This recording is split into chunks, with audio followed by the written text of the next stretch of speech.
Marilyn, or Catherine. Marilyn. Yep. Callie. Here. Barbara. Sashi. Yes. Matthew. Me. I don't see myself. Oh, hang on. You're there. Oh, there I am. You're there. Okay. Yeah, so Chuck, I haven't heard anything. I have not either. Okay, that's better. All righty. So we're missing Carl, right? Mm-hmm. I should have 1, 2, 3, 4, 5, 6, 7, 8, 9. There's 9. Oh, there he is. Hold on. He's here. Here he is. Oh, there he is. Okay. Hello, guys. Hi. How are you? Okay. Hello, Chuck. Don't see him shown yet. Yeah, he's there. He's definitely there. Okay, green or something. Yeah.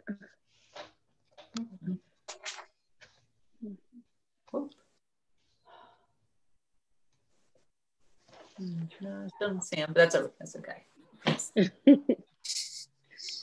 All right, there so he is. Hello. thank you all for being here again, and call the meeting to order. Rosemary, just let me know if I'm ready. Okay, and I don't have a clock up here, so I'm going to assume it's 4 something. 403. 403. 403. Okay, not bad. Okay, we'll call the meeting to order at 403. I just, before we begin, I just wanted to ask if we wanted to add one item to old business, if you were ready for it, Jennifer. Sure. It was just a carryover on that DVD Yes.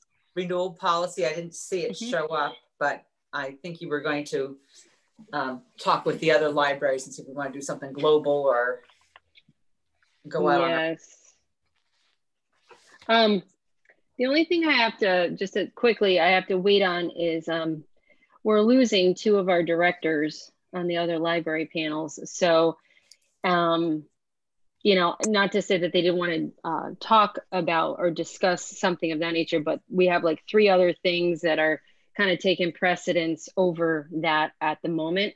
So I'd like to actually table that 1 more month, at least to see who may be on board for the next discussion. We've got a couple of things going on, which I'll talk about in the regular agenda. All right, is that okay with the board to? Yeah. We're ready? Okay, good. All right, so we'll proceed. Fine. Yep. No public comments, but in terms of communications, I have 2. Does anyone else have communications? No. Okay, I'll fire away. One was from the assistant town clerk, which I shared with Jennifer. Her name is Marie Zidbeck, and she prompted us to look at to set a board meeting agenda for next year. So that's why you see it on our agenda for the action item. And then the second communication is from Terry Ziegler, who received the Points of Light, I think, is that the volunteer? Yes, Points of Light Award.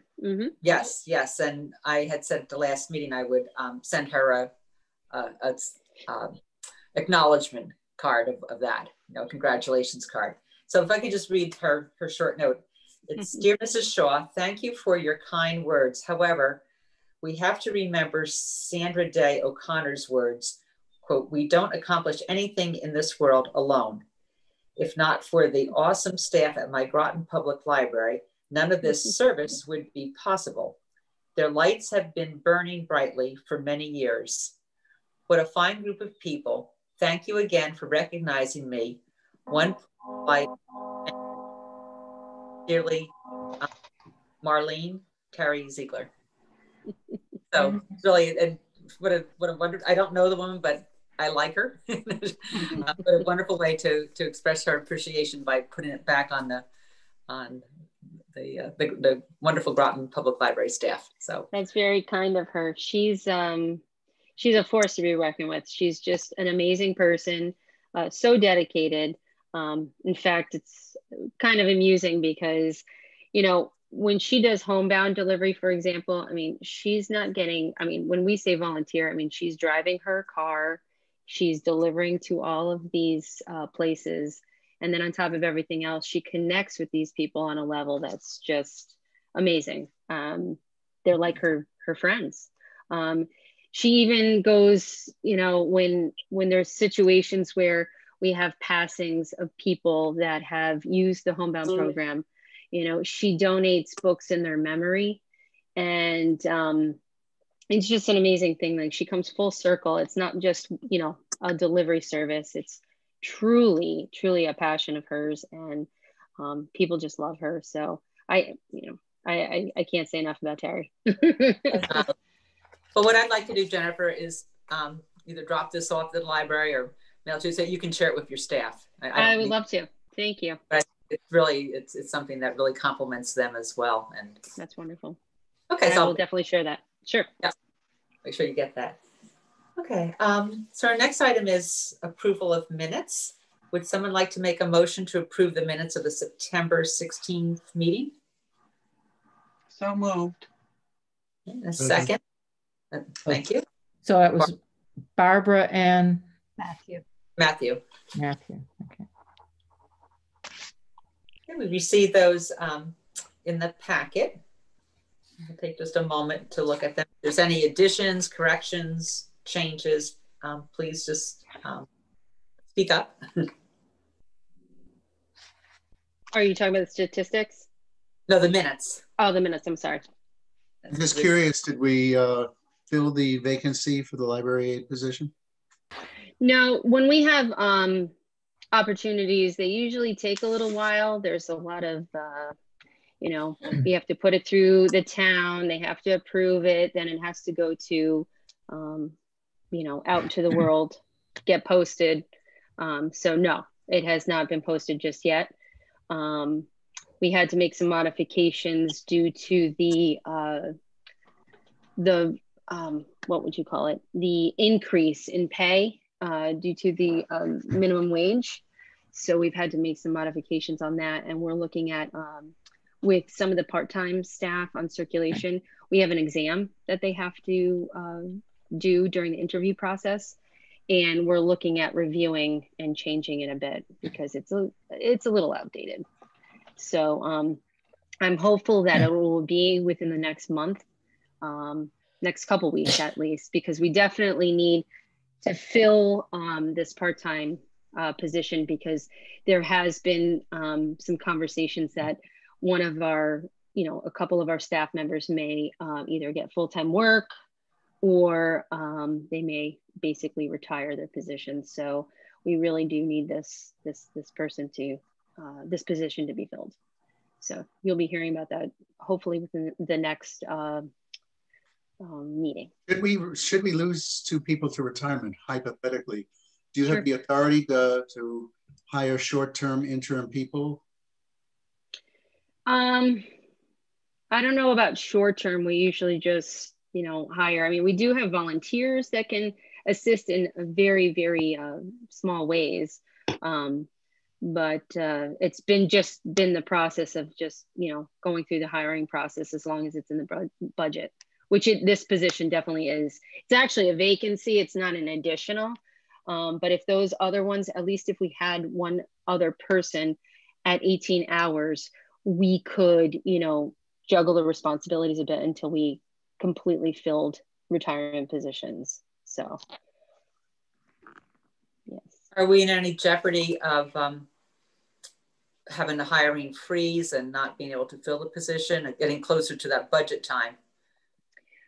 We have not received any information about that yet. And believe it or not, yet budget time is slowly upon us. Within the next month, we're going to start deliberations. But no, there has been no comment about that just yet. And I'm not necessarily worried about that because, like I said, if there's a situation where somebody retires, I mean, you know, because of COVID, part of the issue that we're dealing with right now is we're at shorter hours. We're not at our full hours. So the people that we have now, including the additional one that we would like to hire, would be sufficient at this time. So we're not like desperate, but when we start moving towards those longer hours, that's when it's going to be concerning, because we have to cover so many hours of being open. And so not right yet, but I can tell you during our budget process, it's going to be very interesting looking at everything, because, you know, you have to be flexible and make different plans, A, B, and C, to what's going to happen in the coming months and the ensuing year. So that is something we are definitely going to take a look at. But for this particular position, I'm not terribly worried about that at this time. Any other questions or comments around the minutes? Hearing none, all those in favor of approving the minutes as emailed to us, please say aye. Aye. Aye. Opposed? Abstaining? Okay, good. We have approved minutes. Okay. Would you like to lead us through statistics and then your report? I just want to note that where the public wireless computer prints, I put an asterisk. This particular month, as you'll see in old business, we finished completion of the installation of our new print management software. And I didn't initially, we didn't have because it's a different company, we didn't have a definitive report on how many prints we were printing. But what I did receive, I had our IT team take a look, and they were able to extract some information for us. So what we found out, and we have a report now. So you can fill in that box with 1,109 prints. But September, of course, is going to be a little skewed in that box, just because while it was down and we were going up, you know, in other words, we were installing the software, it was down for a period of 2 days. And if you look as opposed to last year's number, the other difference is we're not open on Sundays. So that is a significant blow. And halfway through the month, we didn't have wireless available, printing available. And now we do. So I expect that number to change somewhat in the next month due to, you know, it being completely installed, as well as having wireless printing capabilities back, because that's been gone since probably January. So we will see. And sure, it's 1109. Thank you. Yes. So you never, can I clarify? There Sure. was no wireless printing at all? What happened is the company that we were utilizing for wireless and printing, wireless as well as on-site printing, went bankrupt. And so we stuck with them. I mean, it was stuck. The system still quasi worked, but not the wireless option. So the printing was still able. You were still able to print.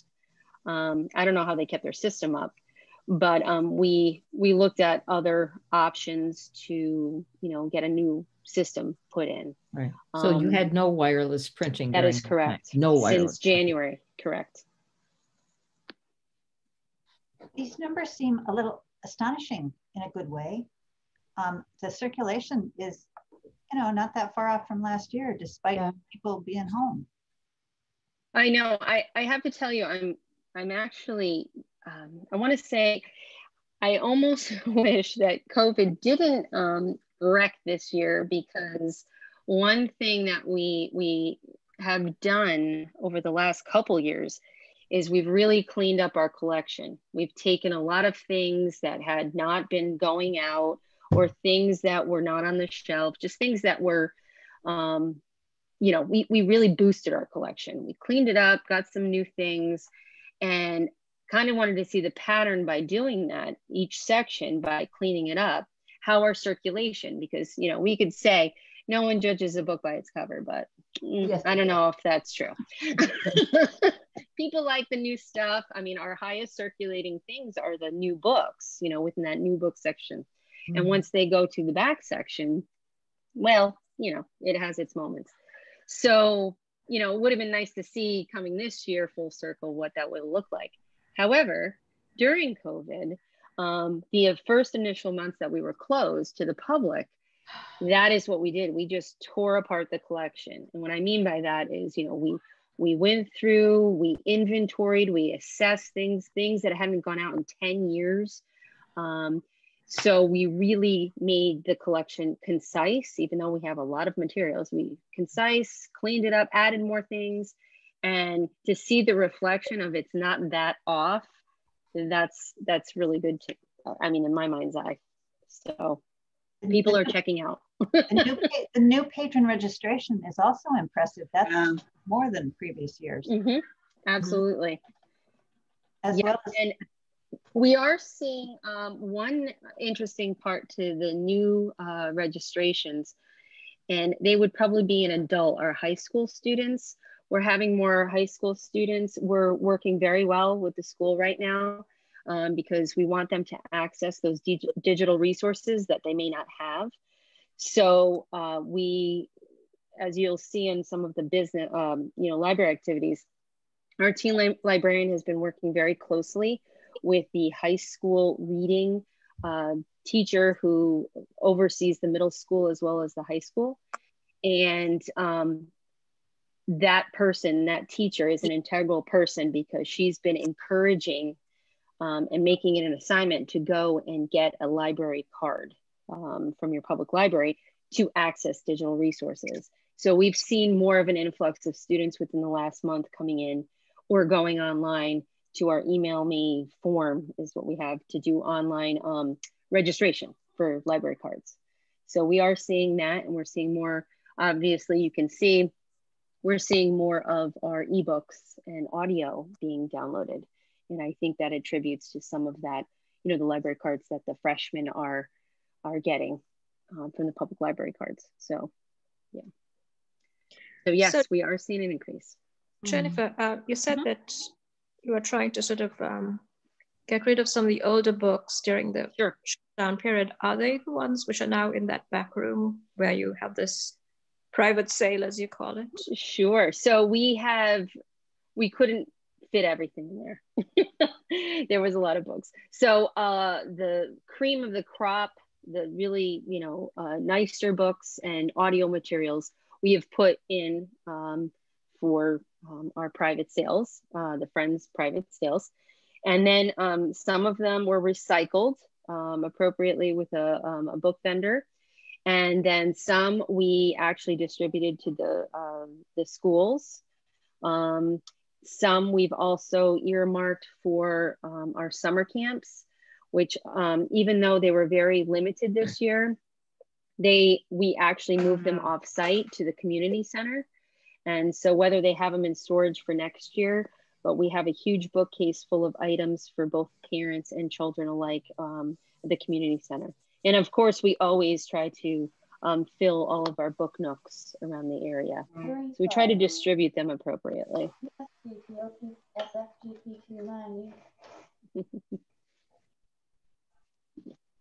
As for question for you. Yes. Yes. Are we distributing some of our surplus children's books to any of the daycare centers? I'm thinking of the Child Development Center on, what's the street right by the river? Riverfront? Yeah, Riverfront or others like that. If we have some potential recipients? We have a very close relationship with Children's First Groton. In fact, that was one of the things in one of our last meetings I am actually going to council for next week to have their office space located, a small office space located within our library. And we work with them, and they basically facilitate getting certain things to the different daycares. We also work very closely with our regular library materials to ECDC, TVCCA. We do a lot of outreach to the daycares. You know, although we're not going in person to do story times, we deliver book bundles to all of them.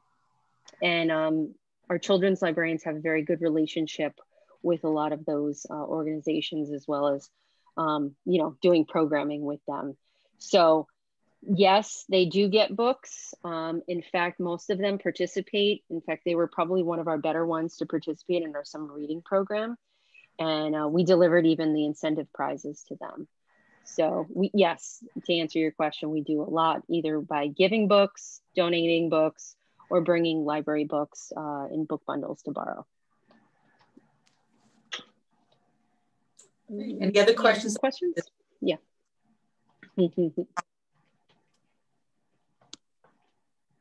Question about the age. A high school student getting a registration is considered an adult at what age? It would be, that's a good question. I think it's 16. I'd have to check on that. Because I noticed you said that the students were coming, but 213 were considered adult registrations. And yeah, that's why I said, you know, children. So I was wondering what age under the 14. Yeah, it might be lower. So I was just wondering, you know, if these were students, what age was an adult? Well, I can tell you the 12 number would definitely not represent that. That's why I'm suggesting that the school, the high school age would be in the adult area. I'd have to find, I would think whatever a freshman, is that 14? Allie, do you know? So. Yeah, I think 14. I was just trying to account for the students in the statistic. I know offhand, I will have to let you know that. Okay. Yes.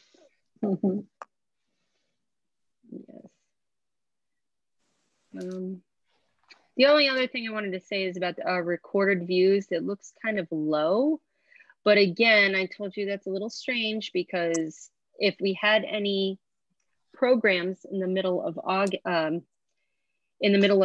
September, they're not going to be reflected until next month, because we need a full 30 days of recorded views. So if we had something, say our last meeting was on the 16th. So if we had a program on the 16th or later, we would have to go a full 30 days to capture those recorded views. So you will see those reflected in next month's statistics. Okay. Yeah. So just looking at that data, there was one children's program with 130 people who have looked at it since they weren't there live, but they were. That's right. They were watching it after the fact. After the fact, and one young adult with 211. Yes. So that is one of our librarian learn programs, and I keep. Great. Oh, they're wonderful for the simple fact is I don't want to say the silliness. What's so great about them is the intent. The whole goal of that was to really remark on showing teens specifically that people make mistakes, including adults, and you can learn at any time, at any point in your life. And it could be something very small or something very large. And I think it's great because it's much more than a teen program, even though it's geared for teens. We've had a number of adults, comment on how fun they are, and it's amusing because again, it's really geared for teens, but anybody can watch them. So. Right. I learned how to jump rope, how to cut a board, karate chop. What else? I know. Coming up is one about how to tie a tie, which is very important for anybody who's looking to maybe go and professionally dress for a job. So it's interesting because if we targeted this in a physical program, and highlighted it as a teen program, we probably wouldn't see the amount of people, adults or even younger kids watching this. So that's the benefit of having this recorded program. So are these programs publicized on the intercoms within our school system? They're not necessarily publicized on the intercoms. You have to especially request what gets put to the schools, almost for each program. But the good thing is, like I was mentioning, our teen librarian is very close with both the library media specialists, or I should say the one library media specialist at the middle school, as well as at the high school. Plus she pushes this information out, at least by word of mouth, to the teachers or those media specialists to see if they, would like to. If you think it appropriate, maybe consider asking the librarian when she speaks or he speaks to their colleague in the schools to offer that as a potential portal to boost attendance. Yeah, absolutely. Absolutely. Yeah, the schools have been very receptive to a lot of things that we're trying to collaborate on, even considering the time that we're in, but they are definitely listening. As you'll see, we are working pretty closely. We've been at the last couple board meetings discussing ways to support and collaborate them. So very receptive. Okay. Do you want to move into your report now, Jennifer, if there's no other questions? Sure. All right, let me just bring that up. My first item there is about phase 3, and I did want to talk a little bit about that. As you may or may not know, the governor has pushed along phase 3, and it means different things to different organizations, but he specifically said about libraries, one of the main things that we were looking at for libraries was increasing our capacity at the library to 75%. However, in speaking with both the town manager and even staff, we haven't had to really regulate that at this point. When we were at 50%, we basically put a sign on the door that said capacity is limited to about 50 people.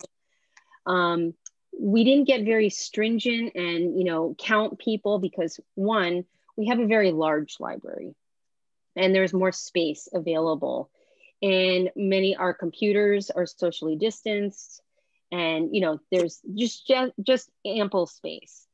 However, moving forward to 75%, I don't know if that's going to change anything.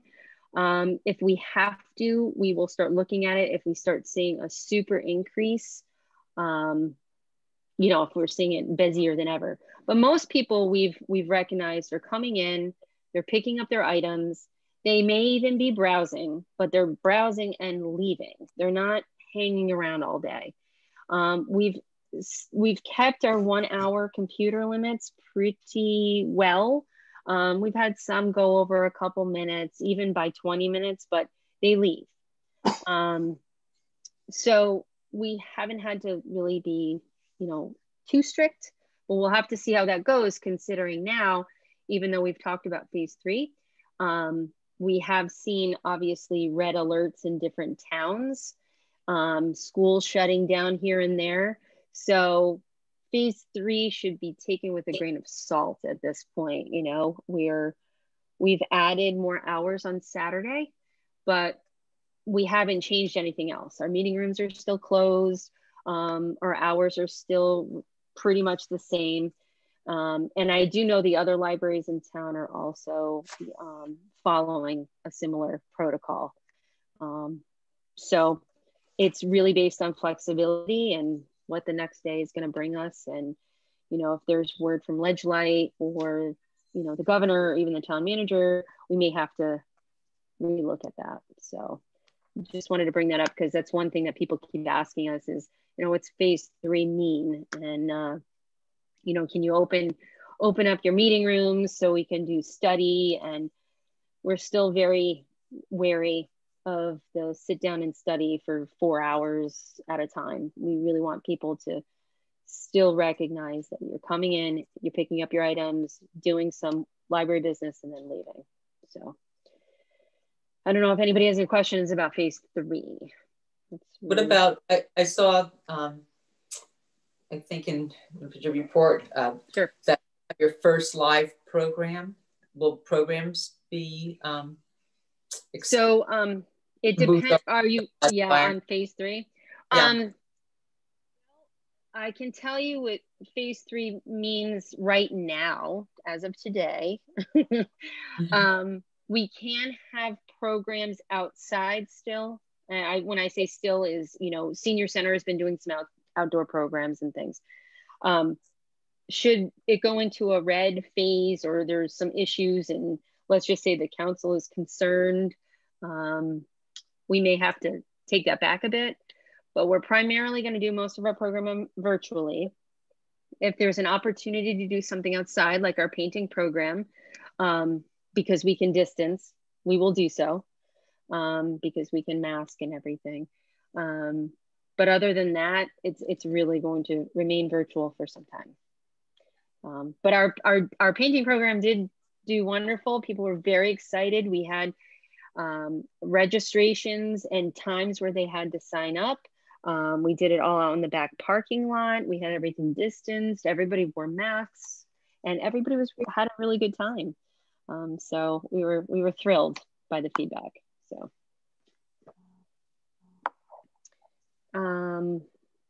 we do plan on, well, I guess I could get into that later, but just going over some of the other library activities. I did want to mention what I discussed earlier about the school system. Like I said, our myself, but more so Jessa Franco, our teen librarian, she did a presentation on something we've been looking at for quite some time, discussing a one card, one community initiative. And what that initiative started as, some public libraries in the state have worked very closely with their school systems. And what they have done is instituted a one card. So students basically can access all of our materials. And, you know, of course, this is a phased approach. You can't do everything all in one time, but the mere essence is to be able to access all the materials that your library has to offer in your public system. And so she discussed, we had a targeted approach to talk to the schools about what we'd like to do in the future for them, how this collaboration could exist, how we could bring Bill and Mystic on board. But the initial discussions were for just this, having access to resources, whether they physical or digital, that they can access at any given time with a public library card. So just going forward, our next initial steps are to see if our systems could work together, and what we could do for students in the future. Like, how would this actually work? And what privacy restrictions do we have? So we're really looking to amplify our collaborative venture with the school system. So that is something it's going to be you know, I don't want to say a long project, but something that is obviously going to have to be done over time. But at the very least, we're getting kids signed up for regular library cards, and they're going to be able to access digital resources more conveniently. Questions about that? I think, Jennifer, one of the key benefits of doing that, and I'm thrilled to hear that you are, is that, you know, when the students are in school, they have the K-12 digital, you know, library from the state, and so they don't have to think about, other than logging onto a computer or onto a Wi-Fi, they don't have to do anything more to get into the Connecticut Digital Library when they're in a, you know, academic or K-12 building. What you're offering is all that time they're not in school, continue to be able to use the Connecticut Digital Library. And that's really so important. No, it definitely is. Well, the other thing too that would give, if you had a library, I mean, granted, a student can walk into the library. They can ask to get a library card. And if they live in Groton, we sign them up, which is what we're doing now. But the second tier to that would be if we collaborated, I mean, this is the lofty goal. If we collaborated with the schools and issued, what we're trying to specifically do is have their student ID become their public library card. Sure. So one way is they wouldn't forget their number because it's a number that lasts from K to 12. It wouldn't be changed all the time. It wouldn't necessarily expire. They could then access with that library card, not only the materials in their own library media, but they could also access at the same time all of our resources, our books, our Overdrive ebook account. Yes, the state resources. They'd have it all at their fingertips rather than having, you know, a card for this, a card for this, you know, it would be basically one avenue for them to access everything. And whether they get, you know, eventually the idea is we don't want them to just, you know, we want them to have either their Bill or Mystic or Groton library card, but that would give them the avenue to just access those materials so much more easy. And, you know, the Board of Ed asked us, what could that do? Well, they won't forget. It's something that they have for their whole education time that they're in Groton.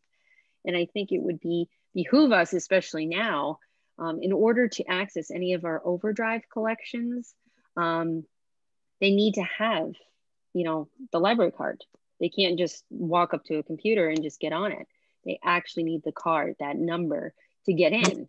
So why give them more boundaries, or, you know, why not make it easier for them? So they have it. And I can tell you, Groton Public Schools, they're really trying to work hard to get access to different things, but they don't have, and I can speak to this because I'm looking at what they have on their site as opposed to my kids go to East Lyme schools.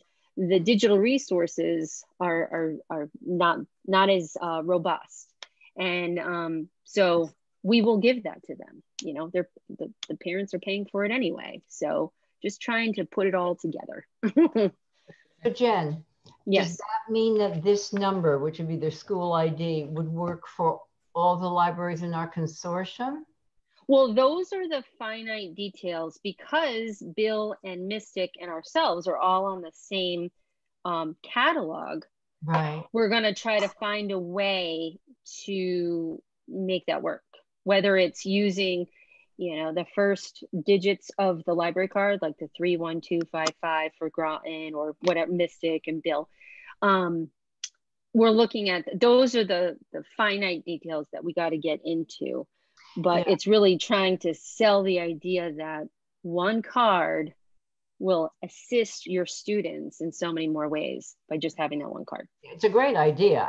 I just know that each library has its own prefix. That's correct. Their own numbers. And I can't imagine changing the entire system to accept all the numbers. And that would be well, there's a couple of things. We discussed a couple ideas of the number, the prefix of each of our libraries. The other thing that we were looking at is in our library software that we have, Circe. They have a student ID number. So we're looking at that. I mean, I think if anything, the positive out of it is that we can, you know, we're letting the Board of Ed's listening to us talk to them about what resources that we do have and what we can offer, especially during this time in COVID. We have the access to digital, you know, Bill, Mystic, and us, we all have access to digital ebooks for them to use. So we do have a model. Hartford Public Schools and Hartford Public Library have a similar setup. And they also use the same library catalog that we use. So we've been in discussions with them on how they've used it, how it works, how it could, you know, potentially work for us. So like I said, it's really preemptive discussions. And I think going to 2 separate board meetings already because they wanted us to have us back. they're interested. So at least it opens the doors. Okay, thanks. Very exciting. You're welcome. Very exciting. It's a good, yeah. Yep. Okay, where are we? See if there's anything else that's. And if you haven't already, my children's team has put so much effort into the story walk. So if you have little kids, grandkids, whatever it may be, it would be really great if you brought them by our story walk. We just changed out the book. It's related to an autumn pumpkin theme. And it starts basically when you first pull into the library, you'll see it directly on your left. It starts almost by the sidewalk and goes all the way almost to the front door. But it's been an interesting challenge because the framework we had set up when we initially installed it, it had some problems with the weather and kept falling down. And I think we've finally got it. I think it's installed properly this time, but it's just a nice avenue to, you know, be outside. And if, like I said, if you have, you know, any children in your lives, it's a nice outdoor program, passive program for you to participate in. So. Okay. I do have one question. I guess it's related to the to everything else. I think it's maybe 2 weeks ago. I almost sent you an email and then got off my table, I guess. But I saw in the paper where the governor had set aside, it was well over $1 million for 65 libraries. And New London was one, but yes. So what was that about? And is something that libraries had to apply for? No, I think it was Montville that, and I was like, yeah. So Well, I'll give you the short take of what I do know and what I'm still questioning. So yeah. I didn't make that up. There was federal funding that came initially way back when, I'd say in April, May, that was supposed to eventually be distributed to public libraries to help with technology, you know, hotspots, connectivity. I've been inquiring about that. I don't know where we're at on the federal money, but as of recently, the governor put through a $2.6 million funding package together that was approved out to public libraries. Now, the state library, from what I've been told, the state library then took that money, looked at the angelic ranks. You'll know what that is, Maria. You know, explaining that it's a ranking based on a multitude of things. Right. But they look at, and so the state library basically appropriated the money to that angelic ranking and distributed it on some kind of metric system that they applied and gave it out to those libraries. I think there was maybe, I want to say maybe 50 libraries, maybe less than that. I do have a printout of, there was, a number of them. And no, I was quite upset. Groton was not, and neither was Bill or Mystic. No. Nor Waterford, any of our consortia group. And it, I'm not gonna lie, there was a lot of dialogue on our library listserv about the people who did not get it and who are very frustrated how it was distributed. Because, you know, basically more of the pie, most of the, I'd say a significant chunk of the money went to Hartford, New Haven, I shouldn't say New London, Hartford, New Haven, Bridgeport, absolutely. Yeah. Those got a significant amount of money. And then some small libraries got it, but not ones that, I mean, Voluntown and some other. Again, I mean, none of the Groton ones, which I found interesting because supposedly we are still in a distressed community, and I'm not sure how that's reflective. Again, the angelic rankings are more geared to, you know, library statistics. It's not necessarily by, we're going to look up each town and find out their distress level. They do it by this angelic ranking. So I in the process of curating a letter to the state library to ask, you know, I need more information, because if anything, people have utilized us for job, you know, job information, connectivity to the internet. You know, really the bottom line is, where can we secure the funding for all of these, you know, things like hotspots and whatnot. What does that ranking take into account? Wealth. Very good question. Wealth. It's a number of parameters, and I probably should have prepared that for today, but I can provide you with that information. Please. I mean, the angelic ranking, to me, if you're going to have 2.6, this is just my opinion now, if you're going to have $2.6 million, you know, for assisting libraries to help their communities, it should, a little piece of the pie should go to everyone, but that's just me. So I would like that to. would be equitable. Yes, do that. yes. I mean, let's think about it. Even if, say, Bill got $1,000, what could that do? You know, so yeah, I'm interested to learn why. And if it is that it is what it is, how then do we secure some of this federal funding that I've been told is, you know, available? It should be different from the state funding. So I am in, you know, I have been inquiring, and I am definitely going to get some more information on that. Good, because it just inequitable. No, I know. I in fact, when I was wrongfully assuming that, oh, okay, once we got the list, I'd see, you know, a lot of the smaller rural libraries that just, they don't even have internet, for crying out loud. So I figured, oh, okay, that makes sense. But then when I got the list, even Norwich got money. So Is this Norwich, is this something Chris Connolly and Joe De La Cruz know about, that they can keep their ears to the ground and help you? you know, that's probably something, yes. I didn't even think of that. Just because when the funding came through, the state library then took it to the next level and distributed the money, but maybe And Senator Summers as well. That is a good thought, actually. I don't know that we're ready for a particular ask, but maybe if they ask some of the questions that you have, they'd get a more rapid and clearer response. Sure, absolutely. And who at the state library made that decision? I mean, we have an interim librarian. Yes. Was it Dawn? Was it? I mean, who did it? And what? Yeah. And they should be accountable to.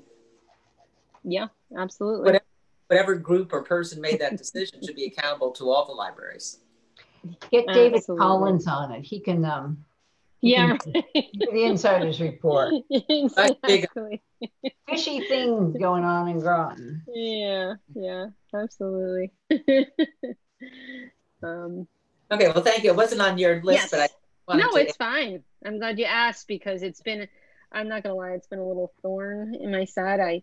Initially, when Michael Spellman, he actually printed out the list for me of the libraries that received the money, and I was really hot under the collar about it for, you know, so I had to, you know, put it to the side for a bit, because I got to be a little, you know, think about how I'm going to write my email or write my letter to my disappointment.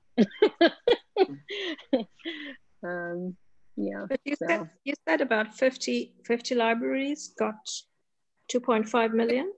65. Yeah, that money was 65 was divided. That amount of money was divided. I don't know.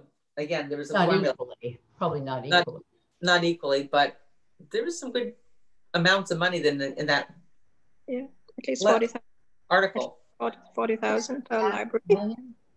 No, I think some got over $1,000. I mean, it was. Yeah, I mean, like for example, Hartford, I know got like $157,000. Middletown got about $75,000. Middletown. It's just concerning it's really concerning because a lot of the towns, at least in my estimation, some like Manchester libraries received money, and I equate the town of Waterford much like Manchester, and again, Waterford didn't get any money. So it's like this area of besides New London, didn't get any money. So it is concerning. It was 2 points. How much? Can you give me the figure again? 2.65 million? $2.6 million. 2.6. I was just looking to see if I could get a better definition of the angelic ranking for you, but anyhow, I will find that out for you. It has a lot to do with the wealth of the community. Mm-hmm. And even within a community, the city of Groton, at least last time I looked, had a 60% rate of poverty, which puts them in the distressed area and used to get us lots of money. I always used that fact when I was looking for money, and it worked most of the time. But well, you're right, because the second part of that is when we put in for our internet, how much we pay for internet, we use Connecticut Education Network as our internet provider. And every year there's an option for you to put in your basically your distress, or how many people, how many children actually use the free lunch option. Right. And that is reflected in your discount. So this year alone, I believe we were at 70% of a discount. So you're talking, if we would normally pay with no discount from that number, we would pay about $5,400 for our internet per year. But we are getting $3,750, I believe, because of that percentage of the number of children that are on free lunch. So we receive a significant discount on internet, just alone on internet service due to this. So that's why it's kind of mind-blowing that, and that's not just, I'm just talking about the children. That's not taking into account the whole town of distress that we may be under. So again, I don't agree with how they distributed the money, and I will be, remarking on why and how we can go forward, and what we can do to rectify that in the future, or the very near future, since COVID is not going to be going away anytime soon. So, yeah. Any other questions about activities? Wow, we're not getting very far. Okay, well, then should we move on to new business? Okay, and board meeting dates. Yes, in your packet there, it's pretty perfunctory. I believe I didn't check Jennifer's work, but it should be the third Wednesday of each month at 4 p.m. And of course, maybe next year we can skip the August meeting, but we'll leave it in. So we're going to make a motion to approve the 2021 library board meeting dates as presented. So moved. A second. So first was Hallie. Second was, who was second? Everybody put their hand up together. Who was the second? Barbara, were you? I was one of them, yeah.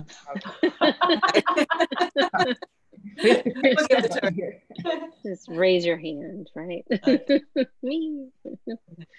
I guess before call a vote on it, is everyone still good with does this work for us all? The 4 p.m. Yeah, that would be important. Yeah. Does the 4 o'clock work? We used to meet at 7 p.m. You know, a few years ago, but we changed it up to 4 p.m. for lots of good reasons. But if you object, say something now. Okay. Hearing none, all those in favor, please say aye. Aye. Aye. Opposed? Abstaining? Okay, we have that. And would you carry that or get that to Marie? Yes, I will send it over. Okay, great. Thank you. Okay. And then there's 2 more items under new business. Jennifer, do you want to? I wanted to quickly, I don't have a ton of details at this point, but I just wanted to let you know that in continuing with our conversation about outdoor programming, we are working with the Senior Center coming up on a program called Deck the Halls. And basically we're not doing the big holiday celebration that we did last year. In fact, what we're doing instead is basically decorating with just white lights, or, you know, getting the community engaged to be able to drive around and see how pretty the, you know, Senior Center and the library, I'm going to decorate them. And then from what I've been told, there is discussion about having the Winter Bazaar outside with the Senior Center. So we're doing a collaborative kind of program, sort of taking the place of the holiday celebration we have every year. So more details to follow. They're flushing out those details right now, but it will be outside, and we are happy to collaborate with the Senior Center. So more information. Say that I think it was 3 years ago, my sister-in-law and I, we went up to Quebec City, old Quebec, in December for the German Christmas markets. Terrific. We were in a blizzard and we're out there, you know, buying, you know, whatever. Yeah. It was terrific. So no, it should be fun. In fact, when we had this holiday celebration last year and the year before, it was really nice because they had the, you know, the horse carriage, and we add to, it's only been in 2 years and we've added a little bit to it, but I think this will give a different turn to it. And it's almost like pop-up tents that we're going to have. Exactly. And it'll all be distanced, and you know, I think it'll be a good time for people just to get outside the house, but at the same time, you know, we'll have basically the whole parking lot / plaza available for people to walk around. So it's not so, you know, congregated, I should say. So, so that'll be coming. And then I just wanted to keep updating you. I sent in to purchasing our firewall filtering and internet upgrade. So what that means is we've been for a couple months, because we were waiting for our funding to come in, really focusing on boosting our internet service. So yes, you can use it more stably outside as well as inside. And it's also going to help with, we've had a couple weird security issues with our firewall because it's old and it's just not doing its job anymore. So everything should be upgraded within the next month, and hopefully it'll give more people access to the internet. So that is in the works. Can I say one thing about the holiday fair? Yes. One of the magical things about the European Christmas markets is that they often at night, if you're going to light up, that I know that all these things always run 9 to 12 or 9 to 2, but it's magical when you are in like France and Germany at the Christmas markets to walk around at night. Yeah. Definitely. And they have, well, we couldn't have hot, like the wine that they serve, but you could have, like, it's just an idea, hot cider, you know, and all kind. And then of course the lights would be more magical. Yeah. If you had one evening event. I know, it's just because, I don't know, it's nice to walk around in the day, but it really comes alive at night in Europe. And that's, oh, absolutely. So, Absolutely. I don't know if they could schedule something like that, you know, a winter. You know, like I said, the details are being fleshed out. I mean, it's already in some of the literature, like the Club 55 newsletter, or the newsletter that the Senior Center puts out. It's on the back of, if you go on their digital site, it shows some of the details, but there's still stuff coming. And I do know one of the focuses is so people can kind of drive around. I think another portion of the program is encouraging Groton residents to put out, you know, their lights so people can drive around and enjoy the community.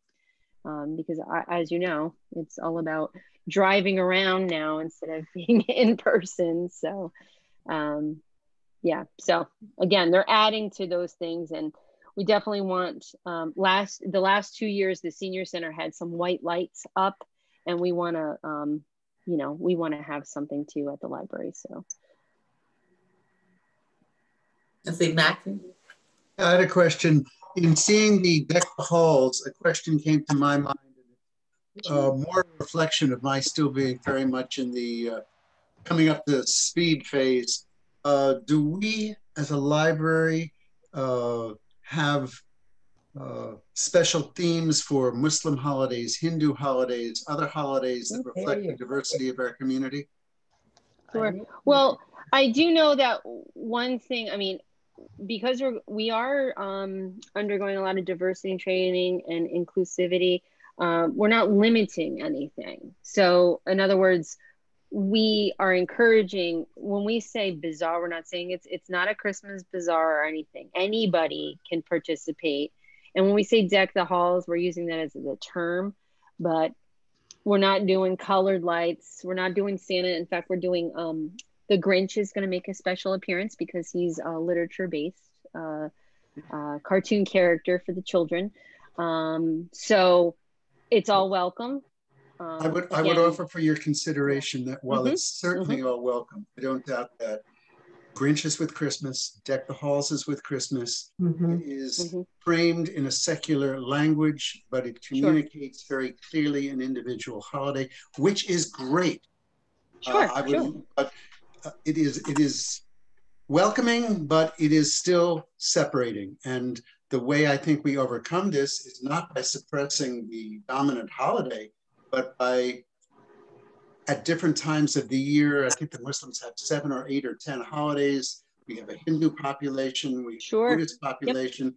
Just something from my heart. It doesn't have to be something you guys embrace, but from my heart, it's something we should just think about and seek opportunities rather than just say it's open to everybody. Sure. I agree. Yes. Duly noted. Yes, absolutely. I do know that Parks and Rec has specified too that they want to encourage more of, as you're saying, more inclusivity and how they can do that for this program. And like I said, the program itself, I understand what you're saying about the Grinch and it is a Christmas holiday, and that's dandy. That's absolutely great. I think it's going to be more geared, and unfortunately, I hear what you're saying about Deck the Halls. I think that's a little, when we were talking about the holiday celebration, it was funny because in years past, we have had Santa come, and I reached out to Mary Jo, the senior center coordinator, and I said, why don't, because the holiday program is going away, why don't we just put some white lights up? No, you know, I'm not talking trees or anything. I'm just white lights to make it more, just more noticeable. That's it, you know. And her last comment, and then I'll shut up. Yes, of course. I think for a Christian, keep Christ in Christmas. That's what it's about for the Christmas holiday. And I, as somebody who's not, want to embrace that for my neighbors. And I want us to embrace diversity, because by embracing the diversity, we nurture understanding. Well, anyway, thank you. No, duly noted. It is definitely something that has been brought up. So we our bazaar, I'm hoping, will be more open to could the lights also tie into Hanukkah? I mean, instead of being so kind of overtly Christian. Sure. I mean, again, I don't even know what to say about it. I'm not trying to say that this is a Christmas program. I mean, it's a winter bazaar in more respects, because people are going to sell their wares. So whether you want to buy something for any particular area, and we're doing it on November 20th. We're not doing it in December. I don't think we don't have to neuter Christianity in order to embrace it, you know. No, absolutely. No, I totally understand where you're coming from. And it has been something we talked about. But again, we are going to do November 20th, like almost before the holidays. So whatever, if you want to purchase something from a small business, you may do so. We're trying to make it more of a less holiday related theme.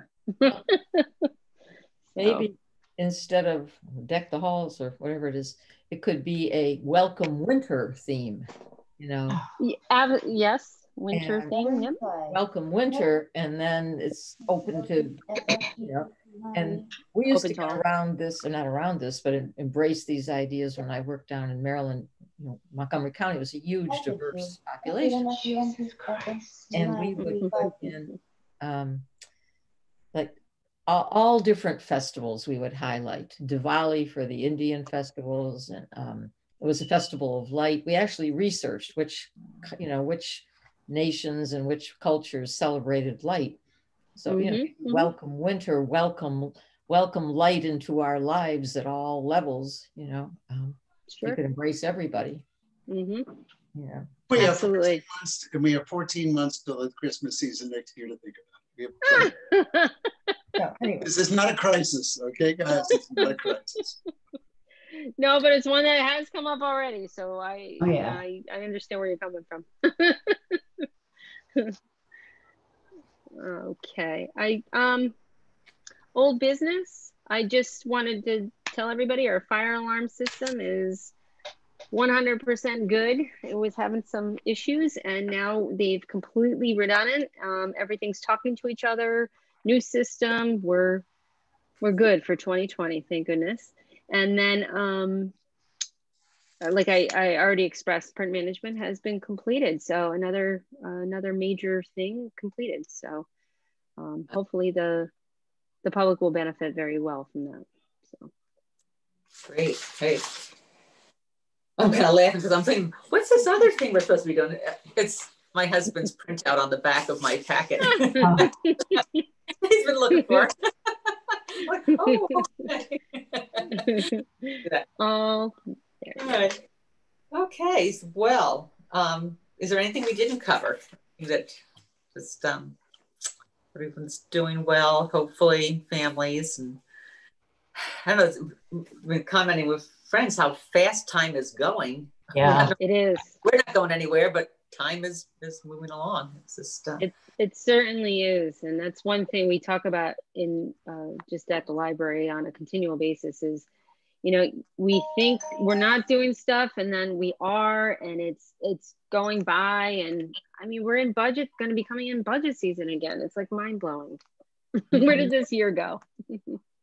Right. And speaking of budget, if there's anything that we should be aware of, you know, as a board, feel free to contact us next meeting. We'll definitely let you know. Yeah. Is there anyone else have anything to add? Hey, hearing none, I have a motion to adjourn the meeting at whatever time it is. 5:09. 5:09. 5:09. Okay. And who would like to do that? I will move that. Okay, thank you, Kathy. Second. I'll second. Hallie, thank you. Okay. Thank you all for your participation, and Jennifer for continuing to lead the library through these trying times. It's interesting, but thank you all. I appreciate you being here, and I think all of your comments and feedback, it's really helpful. So thank you. Okay, keep in touch, everyone. Thank you. Take care, everybody. Okay. See you later. Bye-bye. Stay Bye-bye. healthy. Thank you so much. Good night, all. Good